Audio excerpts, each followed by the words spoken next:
Welcome back to my channel. എല്ലാവരും സുഖമായിട്ടിരിക്കുന്നു എന്ന് വിശ്വസിക്കുന്നു.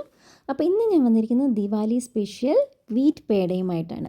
നമ്മുടെ വീട്ടിലൊക്കെ ഗോതമ്പ് പൊടി എന്തായാലും ഉണ്ടാവുമല്ലോ. അപ്പോൾ വളരെ പെട്ടെന്ന് തയ്യാറാക്കാവുന്ന ഒരു സ്വീറ്റാണിത്.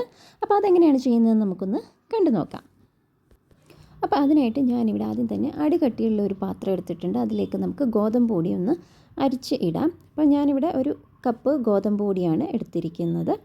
അത് ഇങ്ങനെ അരിച്ചെടുത്തതിന് ശേഷം നമുക്കൊന്ന് ഡ്രൈ റോസ്റ്റ് ചെയ്തെടുക്കണം. ഇത് ലോ ഫ്ലെയിമിൽ വേണം ചെയ്യാൻ. അപ്പോൾ ഒരു 5 to 6 മിനിറ്റ് ആകുമ്പോഴത്തേനും ഒരു ലൈറ്റ് ബ്രൗൺ കളറാകും. അപ്പോൾ നമുക്കിതിലേക്ക് നെയ്യ് ഒഴിക്കാം. അപ്പോൾ ഒരു 5 to 6 ടേബിൾ സ്പൂണോളം നെയ്യ് എടുത്തിട്ടുണ്ട്. പക്ഷേ അത് നമ്മളിങ്ങനെ സ്പൂണായിട്ട് ഇടയ്ക്കിടയ്ക്ക് ഒഴിച്ചു കൊടുത്ത് വേണം ഡ്രൈ റോസ്റ്റ് ചെയ്ത് എടുക്കാൻ. അപ്പോൾ ഇടയ്ക്കിടയ്ക്ക് ഇങ്ങനെ നെയ്യ് ഒഴിച്ചു കൊടുത്ത് ഒരു ഡാർക്ക് ബ്രൗൺ കളർ ആകുമ്പോഴത്തേനും നമുക്കിതിലേക്ക് പാൽപ്പൊടി ചേർക്കാം. ഒരു 1/2 കപ്പ് പാൽപ്പൊടിയാണ് ഞാനിവിടെ ചേർത്ത് കൊടുക്കുന്നത്. അപ്പോൾ പാൽപ്പൊടിക്ക് പകരം നമുക്ക് കണ്ടൻസ്ഡ് മിൽക്ക് വേണമെങ്കിലും ചേർക്കാവുന്നതാണ്. അപ്പോൾ പാൽപ്പൊടി ചേർത്തതിന് ശേഷം നന്നായിട്ടൊന്ന് മിക്സ് ചെയ്ത് കൊടുക്കുക.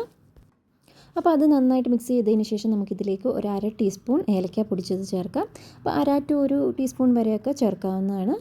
പിന്നെ ഇതിലേക്ക് നമുക്ക് പഞ്ചസാര പൊടിച്ചതാണ് ചേർക്കുന്നത്. അത് ഒരു 1/2 to 1/4 കപ്പ് ഞാനിവിടെ എടുത്തിട്ടുണ്ട്.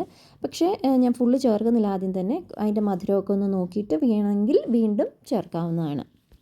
പഞ്ചസാര ചേർത്ത് കൊടുത്തതിന് ശേഷം ബാക്കിയുള്ള നെയ്യും കൂടി ഇതിലേക്ക് ചേർത്ത് കൊടുത്ത് ഒന്ന് മിക്സ് ചെയ്യാം.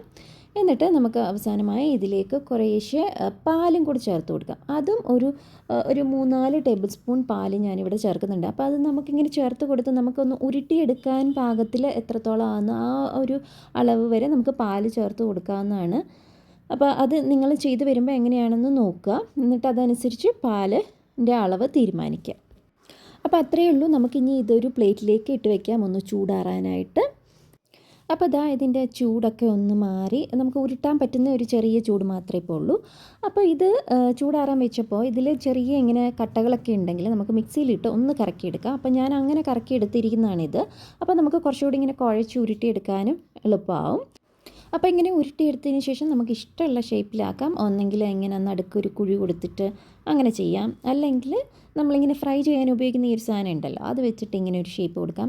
അപ്പോൾ ഇത് ഷോർട്സിന് വേണ്ടി എടുത്താണ്, അതുകൊണ്ടാണ് ഇങ്ങനെ ഒരു വെർട്ടിക്കൽ രീതിയിൽ കാണുന്നത് നിങ്ങൾ. അപ്പോൾ ഇതിങ്ങനെ ഏത് രീതിയിൽ വേണമെങ്കിലും നമുക്ക് ഷേപ്സൊക്കെ ഇതിന് കൊടുക്കാവുന്നതല്ല. ഷേപ്പ് മേക്കർ മേടിക്കാൻ കിട്ടും പേടയുടെ, അത് വെച്ചിട്ട് വേണമെങ്കിലും ഷേപ്പ് കൊടുക്കാവുന്നതാണ്. അപ്പോൾ ഇതിൻ്റെ മുകളിൽ കുറച്ച് നട്ട്സും കൂടെ ഒക്കെ വെച്ചൊന്ന് ഗാർണിഷ് ചെയ്ത് കഴിഞ്ഞാൽ നമ്മുടെ വീറ്റ് പേട റെഡിയായി കഴിഞ്ഞു. അപ്പോൾ വീട്ടിൽ എല്ലാവർക്കും തയ്യാറാക്കി നോക്കാവുന്ന ഒരു ഈസി സ്വീറ്റാണിത്. അപ്പോൾ ദിവാലിക്ക് എല്ലാവരും ഇതൊന്ന് ട്രൈ ചെയ്ത് നോക്കുക. എന്തായാലും ഗോതമ്പ് പൊടി വീട്ടിലുണ്ടാവും എല്ലാവരുടെയും. അപ്പോൾ എല്ലാവരും ട്രൈ ചെയ്ത് നോക്കിയിട്ട് ഫീഡ്ബാക്കൊക്കെ അറിയിക്കുക.